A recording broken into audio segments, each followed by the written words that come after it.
Business, the most listened to radio show on the planet. Even the other stations are tuned in too. You're listening to Business Talk Radio, where we take business to the next level. We are back and we are live, ladies and gentlemen. Happy Friday, you guys, and thank you so much for joining us at Business Talk Radio in New York. As always, I'm your host, Joey Sips, and thank you for joining us. I hope you got some fun, safe plans coming up this weekend. With us right now, my absolute favorite attorney from New York, everybody. The best in the business, the best at what he does. He is a partner at Greebel and Greebel. And if you've been following our broadcast, then you know exactly who I'm talking about. You could find his law firm in Mineola, New York. It pleases me to welcome back, ladies and gentlemen, Mitchell Greebel. Hey, Mitchell, welcome back, my friend. Good morning, Joe. It's always a pleasure to speak to you in the morning. Thank you very much. I'm very much looking forward to today's show, so thank you. Absolutely, and right back at you. And just so you know out there, everybody, if you're joining us, Greebel & Greebel is a full-service law firm with a significant emphasis on matrimonial litigation and all that it encompasses. Some examples, of course, divorce, separation, child support, maintenance, which, by the way, is going to be our main topic, maintenance and marital support, but also custody. That is what they specialize in. And trust me, if any of those things are going through your life right now, you want Greebel and Greebel on your side. So with that being said, welcome back to the show, my friend. I'm ready to dive back in. So today we're going to be talking about maintenance and marital support. Now, marital support is one thing. It sounds self-explanatory, but maintenance, Mitchell, what does that mean? Let's dive in. Absolutely. So again, just to reiterate one of the points you made, Joey, this is the fifth show that we're doing, and we've already discussed the residency requirements of a divorce, custody visitation, and last week we touched on child support. Yes. And we're now into spousal support or maintenance. So what is maintenance? Maintenance is very simply what a spouse is required to pay to another spouse, either temporarily during the pendency of the divorce action, or ultimately permanently, and when I say permanently, for a set period of time subsequent to the divorce. So, what is the purpose of maintenance? Right? Why does a spouse pay maintenance? So it's paid so. Mr. Greebel, I'm sorry to cut you off. We got a caller coming in. Do you want to take it? Yes, absolutely. Okay, you got it. Hey, caller, thank you for joining us while we're live at Business Talk Radio, and we've got Mitchell Greebel with us from Greebel and Greebel. What's your name and where are you calling from? Hi, my name is Teresa. I'm calling from Wisconsin. Hi, Teresa. How are you? Thank you for calling us while we're live. Do you have a question for Mr. Greebel? Yeah. I was wondering if would I have to pay my husband alimony if I make more than him? We have 2 children, and we've been married for 10 years. Okay, so I'm sorry, Joey. No, it's okay. Did you hear her okay? Yes, I heard her perfectly. So okay. I'm going to provide you with an answer, but it's going to be an answer based on New York law. I'm not familiar with Wisconsin law, so I would suggest after we speak, if you are still pursuing or looking for answers to these questions, you probably should speak to a local attorney. But as a general rule, in New York State, the mere fact that someone is making more money than their spouse doesn't automatically mean that they are going to be paid or receive spousal support. It very much depends on a number of things that come into play, one of which is, does that spouse need the support, or is it just going to be gravy for them? So the first part of the question really is, does your spouse need the support in the event of a divorce? And I'm not asking you to answer me, but if he's making if you're making X and he's making X minus $5,000 or $10,000, that's not going to warrant you paying support. If you're making a significant amount more than him, then that may be part of the conversation, because he has grown accustomed to a lifestyle that your additional income or greater income than his provides for you to. And so that is the theory, or that is the concept behind maintenance, to provide a lifestyle that the other spouse had enjoyed while they were married. So hopefully that helps you out. Yeah, it does. All right, thank you.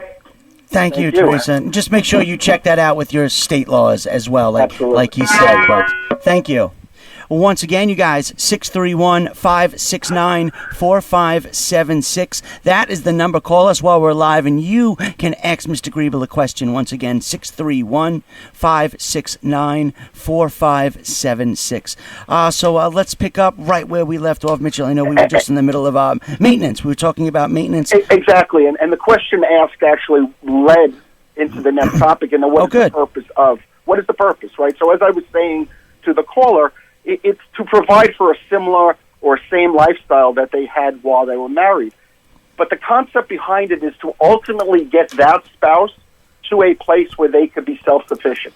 The old law, which we used to call alimony, which changed back in 1980 when I was still back in law school, really did not worry about rehabilitating or providing an opportunity for the spouse receiving the alimony to better themselves. That was not the target. That was not the goal. Maintenance now, sometimes we pay maintenance for a period of time so a spouse can go back and get a college degree or an advanced college degree or get trained in a profession so they will be able to support themselves. So the concept of maintenance is really to put that spouse who's receiving it in a place where they can be financially independent and not be dependent on the spousal support. So what types of maintenance are there? There are generally two types of maintenance, Joey. There's the maintenance that gets paid while the case is going on. That is, it's a Latin term. It's called pendente lite. That basically means keeping things as they are. So it's during the pendency of the case, a spouse may be receiving maintenance because during the case, they need money to live. And then the second type of maintenance that we discuss is that which comes about in the final order of maintenance, whether it be as a result of a trial or a settlement between the parties, which results in the parties entering into an agreement which provides for maintenance with a beginning date and an ending date. So, when I first started practicing back in 1984, it was very rare where the person paying the maintenance was a wife. 30 years later, closer to 40 years later, we have the situation is such where men and women are both in the workplace. They are competing for the same jobs and competing for the same salaries. So historically, where you would say alimony was traditionally paid by a husband to a wife, we do not have that ability to make that kind of comment when it comes to maintenance. It is very gender neutral. I've had cases representing both men and women who either paid or received maintenance. And again, going back to the caller's question, it really depended ultimately on who was making the most money and whether or not the party making lesser money really needed some additional monies to be able to survive. And so it is extremely gender neutral. It does not matter anymore whether you're a man or a woman when it comes to the issue of maintenance. So there are a number of ways that we could agree to pay maintenance, as I said. So we can agree in agreements. We could enter into a document which is called a prenuptial agreement. So that is a document that's entered into by people before they're married, and we very often, if applicable, will fix what the support will be if at the end of the day this marriage does not survive. So the person goes into the marriage actually knowing what their financial responsibility will be, and the spouse who will be receiving the money will know that if in the event the marriage does not survive, that they would still be receiving a set amount for a set period of time. We also enter into what's called postnuptial agreements, which are a little bit odder. Sometimes those come about because maybe the parties were having some marital difficulties, and in anticipation of maybe the marriage not surviving, the parties sometimes will set forth all of their obligations and go back to continuing to live together as husband and wife with the hopes that they will never need to pull that document out of the drawer. But in the event a divorce arises, they have already settled the issue, and more often than not, they will have settled the issue of maintenance and support. And at the end of the case, we enter into what's called either a separation or a stipulation of settlement. And in those documents, we provide for, as I was saying, maintenance for the period of time and the amount of money that is going to be paid. So, and again, the last one, and this is the least favorable, if the parties cannot resolve the issues between themselves, then they are going to be faced with a situation where a man or woman in a black robe is going to make those decisions for them. So So the question then comes up as to what is considered with regard to the question of maintenance. Back in October of 2015, New York State adopted a statute which created a presumptive formula to decide how much support or temporary support to be paid. So that has taken some of the variables out of the decision-making of the judge when it comes time to either order temporary or permanent maintenance at the end of a case. Okay. But the issue really is, Joey, is that every case has its own facts. And so the judge in the case may want to look at a number of variables which will determine for he or she what should be the maintenance award, notwithstanding what the formulaic adjustments tell the judge will ultimately be the correct formula amount. So what will judges consider? Very often they're going to consider the income and the property of the spouses. And when I say property, if a spouse isn't necessarily making a lot of money in the workforce, and the husband or the wife were the breadwinner, and it comes time for a divorce, but this spouse who really wasn't working that hard is a trust fund baby, well, yes, they're not making really salary, but they're making sometimes as much, if not more, than their spouse who's out in the workplace earning a living. That makes sense. So in that situation, there's no reason for that person to obtain any sort of maintenance. The length of marriage comes into play. When I first started practicing back in the day, in 1984, and pretty much up until 2015, we used to play with the rule of thirds. If a marriage was 25 years, 24 years, you got 8 years of maintenance. If it was 10 years of marriage, you got a little over 3 years of maintenance. This was not written in stone. There's no hard and fast rule, but it was a guidepost for all of us in the field to at least be able to sit down with a client and say, this is what you can expect in terms of the period of time. The amount being paid prior to the formulaic statute being adopted back in October of 2015, it could be a guess. And the guess would not necessarily be that far off between a couple of attorneys answering that question, but it would not be a firm number. So that becomes part of it, and we now actually have, in the same law that was adopted, we actually provide for guidelines for the court to determine how long should maintenance be paid. Now, a court does not need to follow that. It can deviate. The age and the health of the spouses become a situation.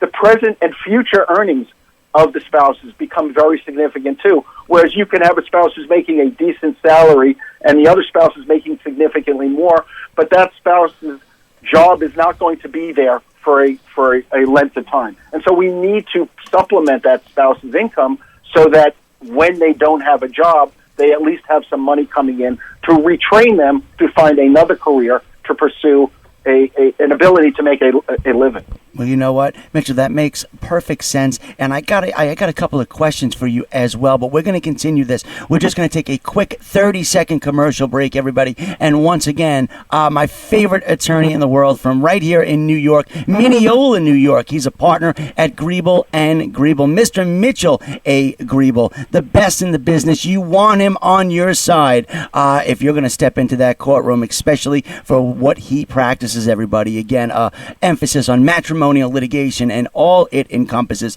Mitchell, we're going to take a quick break. We'll be right back. We're going to dive back in. We are talking about maintenance, everybody. And if you have any questions, think about what you'd like to ask him while we're live. 631-569-4576. And I'll hit you back with that when we come back in 30 seconds. Don't go anywhere on Business Talk Radio.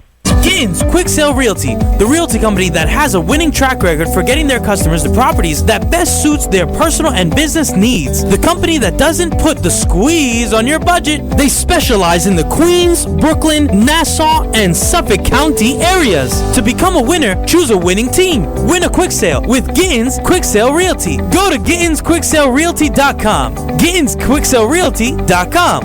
Call 718-454-9000. That's 718-454-9000. Get the quick sale with Gittins Quick Sale Realty. Ladies and gentlemen, here it is. The most listened to radio show on the planet. Even the other stations are tuned in too. You're listening to Business Talk Radio, where we take business to the next level.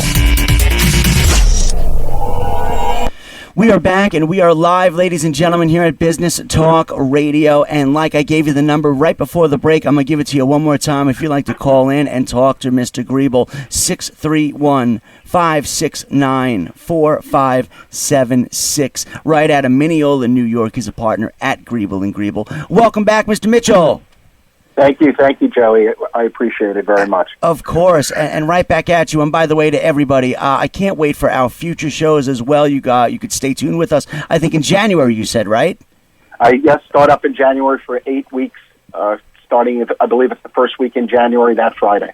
Excellent. We are certainly looking forward to it. And again, everybody, just to recap, if you're just joining us, we've been talking today about maintenance and marital support. Now, Mitchell, we can continue that conversation. I had a couple of questions that I wrote down. I wanted to throw my hat in the ring because maybe other people are thinking it too. If you don't mind, just to sum it up quick, I was wondering what happens if you don't pay. If you're already binded by a judge to do so. What if you still don't? Is there any legal action that gets extended? What would happen? So, as a general rule, yes, if you are violating a court order, you are arguably in contempt of court. And unfortunately, that is what often happens. We will write a letter on behalf of a client demanding that the spouse who's not paying make the payments. Very often, that gives them an opportunity to cure their default.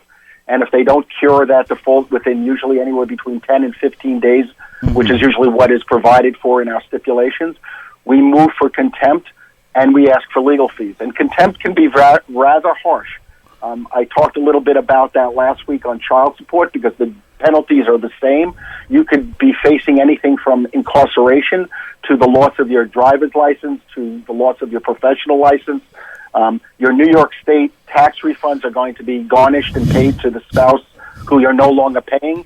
It can be very brutal, and the only question is whether or not the courts are going to be as aggressive as we need them to be to protect the spouse we represent. And that's really the real issue.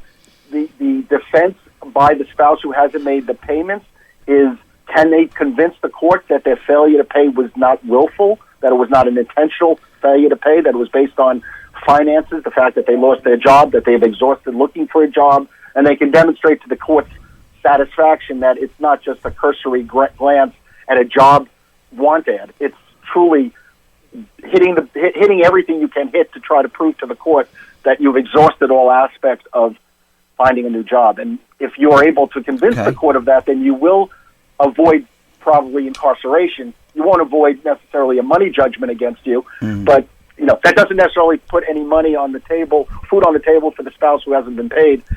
But unfortunately, that's the system we have, and that's the system we work under. Well, and I appreciate you educating me on that and telling me. I had one other one, and this is, I think this is a good one too. Now, I want to ask you, let's say I co-own a business, right? Let's say, there's two people involved, they're 50-50 partners, and business is fine. But let's say one of them is married and decides to get a divorce, and there was never a prenuptial agreement. Now, what happens in a situation like that? If it's a 50-50, binding agreement lawfully between two people, what happens in a situation like that? Does the spouse still get a piece of that, or because it's also co-owned with somebody else? I don't know. I just thought it'd be a good question to ask you. I appreciate it, Joe. So the issue really is, can they survive, even though the divorce has now ended their marital relationship? Is it possible that in a business relationship they can continue to survive?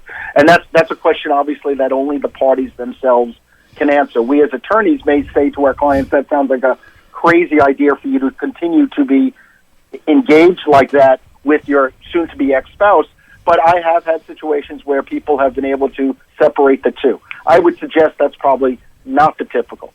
What more typically happens is the question becomes who wants the business more and whether or not one party is willing to be bought out.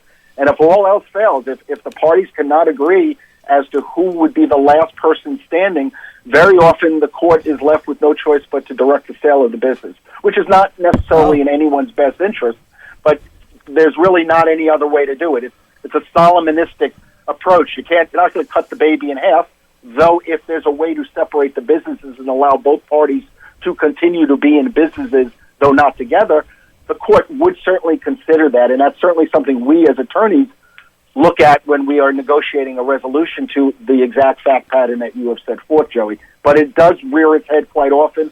Family businesses are not unusual. Husbands and wives working side by side are not unusual, and now they're divorced. So now they're not just divorcing their families, they're divorcing their business relationship. And I have to tell you, there have been times when that has gotten far messier than the actual marital portion of the divorce, whereas the parties already knew when they were getting divorced who was going to get custody and where they were going to live. They in some situations have resolved that. Their baby, the party's real baby that they're fighting about, is not the children they gave birth to, but the business they have built. And that sometimes becomes rather brutal, because for the obvious reason. It was a good question, Joey, because it does happen, and it does raise its head more frequently than you would think. So I appreciate the question. No, it's not a problem. And, I always love learning new things. That's why I love hosting you, especially, it really is a part that you are essential to the community. I think, lawyers, doctors, a very essential part to our community, especially the fact that, when we come to you, it's usually in a dark hour, right? No one's coming to you just to be like, hey, everything is great, right? No, right, there's usually an underlying issue. And that was great that you were able to tell me that. Now, we do have a few minutes left, Mr. Greebel. It's been a great show. I was wondering if you wanted to sum up maintenance and marital support. Well, again, I just want to touch on the one last point that I think is important, and that's really, does maintenance terminate or does maintenance end on its own? Okay. Alimony, when we had alimony, it was not unusual for there to be what was called non-durational, meaning that was going to get paid till one of them died. You were going to get that money forever. That is not what is done. In fact, I had a case a number of years ago, a case that I tried, and a decision which came down, which has been argued, put to bed the idea that maintenance is non-durational. It was a major case. I actually got some press play out of it and some interviews as a result because of the significance of that topic. Oh, wow. But as a general rule, maintenance is going to end upon the death of either one of the parties, the remarriage of the party who's receiving the maintenance, because there's no reason for the first spouse to be supporting the second spouse, the first spouse to be supporting their former spouse and their new spouse. That doesn't make any sense. And the last one is very often with a cohabitation. So in the 2020, getting married might not be the immediate target for somebody, but cohabitating is often done. And so what we do is we build into our agreements that effectively, if you are now living with another person, and we define what cohabitation is, whether it be right out of the domestic relations law or a certain amount of days within a certain amount of months or years that you live together under the same roof, that would be deemed to be cohabitation. And upon cohabitation, there would no longer be any maintenance payments being made. Now, that is a heavily litigated issue because it's a fact question. Do I really live with this person? The person receiving the money is always going to say, no, I don't really live with that person. They come and spend a couple of nights here, but they live in their own place.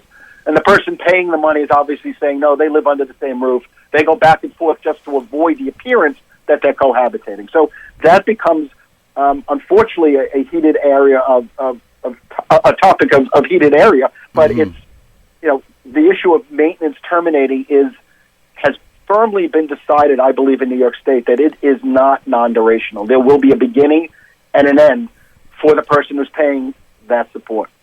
And lastly, the Tax Act of 2018, Trump's Tax Act in 2018 changed the law significantly with regard to the tax treatment of maintenance. Historically, prior to 2018, and for any case still pending that was commenced before December 31st, 2018, you can get a deduction if you're paying maintenance, a full tax deduction for what you pay, and the person who's receiving that money has to report it as income.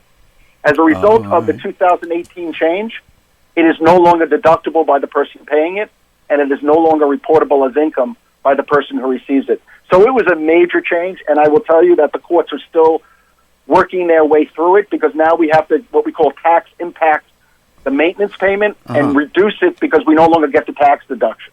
And so it's a law in flux. The New York State hasn't caught up with the Trump tax changes, and given guidance, official guidance in statute form to our judges to tell them now how to deal with the maintenance situation. The formulaic maintenance system that began in October 2015 is still intact, and there have been no adjustments made to it to tax impact the payments. So it's somewhat problematic. It's what we are all working our way through it, but that's the current state of affairs. So, you know, if you've been married and you need the support and the facts indicate you should get them, the only question is, how long will you get it, and how much are you going to receive?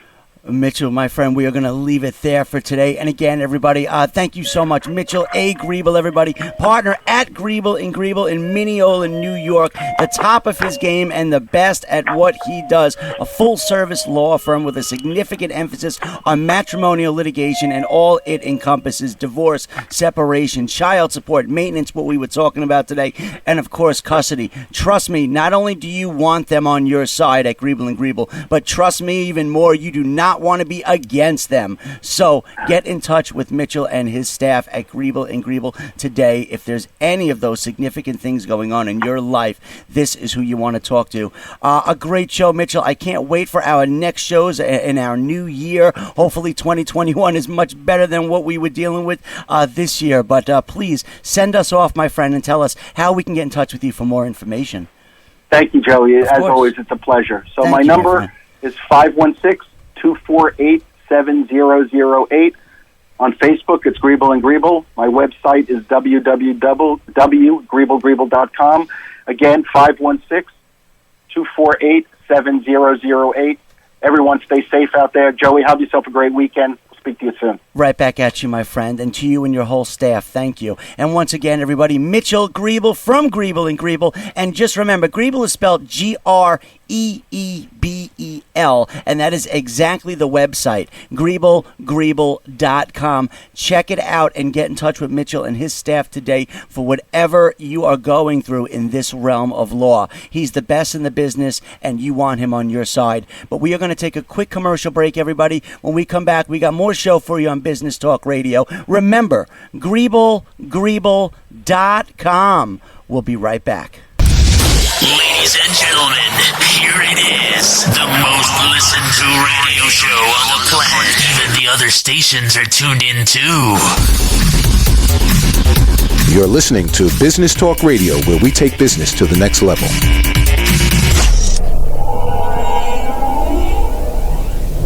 This is you over 30 years ago. Are we there yet? Are we there yet? And this is your mom when you drive her back from therapy. Are we there yet? Are we there yet? Are we there yet? Roles change without us noticing, and in your new role, we help you help. AARP gives you the information to help care for your mom so that you can have patience with her just like she did with you. Visit aarp.org/caregiving or call 1-877-333-5885 to get practical health and wellness tips to provide even better care for your loved one. Are we there yet? Remember, visit aarp.org/caregiving. AARP, we help you help. A public service announcement brought to you by AARP and the Ad Council, by AARP and the Ad Council, by AARP and the Ad Council, by AARP and the